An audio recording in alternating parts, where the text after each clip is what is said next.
Evet arkadaşlar, biz şu an çağ toplamak için yola çıktık. Dağ tepesine doğru çıktığımız gibi bambaşka bir manzara var karşımızda. Gördüğünüz gibi çok güzel. Aşağıda hayvanlar var. Çoban var, sürü var. Gördüğünüz bu bölümde eskiden kaçakçılık için kullanılan yollar. Şu an tabi sınırlar kapanınca artık o ticaret yok. Gördüğünüz gibi kar kalınlığı şu an altımızda 2 metrenin üstünde. Karın üstünde görüyoruz. Şimdi birazdan bambaşka bir manzarayla daha karşılaşabiliriz. Evet, tepenin yukarısına çıktık. Şu an gördüğünüz çay bitkisi. Bin bir derde derman. Çok güzel yani, her yer çay bitkisi var. Ben millet girmemiş buraya. Evet, burada toplayıp ineceğiz.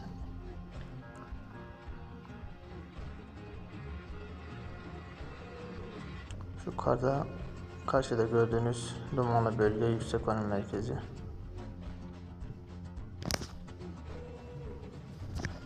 Şu aşağısında yine yaylalar var.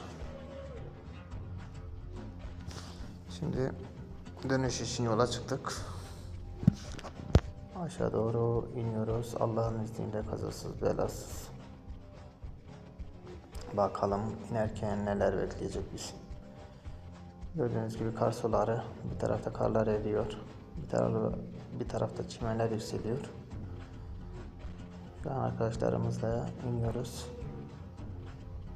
Şu an bambaşka bir manzara var artık. Arkadaşımız bizim için, kaymamız için yani yol kazıyor, yol yapıyor. Geçiş güzergahı yapıldı. Şu an geçiyoruz. Bir tarafta şelale, bir tarafta da bizim arkadaşlar yola koyuldu. Diğer torbayla iniyoruz.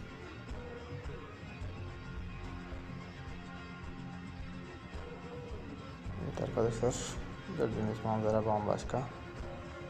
Bu da kar erimesi sonucu oluşan şelaleler, kar kütleleri. Allah korusun, çok incelmiş.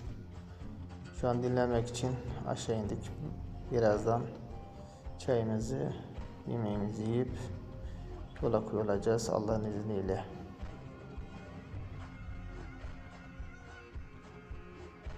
Arkadaşların keyfi yerinde, torbalarını doldurdular. Şu an çayımızı içeceğiz.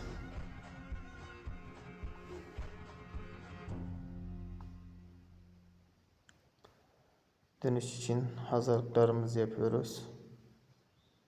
Daha 2 kilometre yolumuz var. Yolu bitirip arabaya yetişeceğiz inşallah. Başka bir mola verdik şu an. Burada karpuzumuzu yiyeceğiz. Bir dahaki videoda görüşmek üzere. Hoşça kalın arkadaşlar.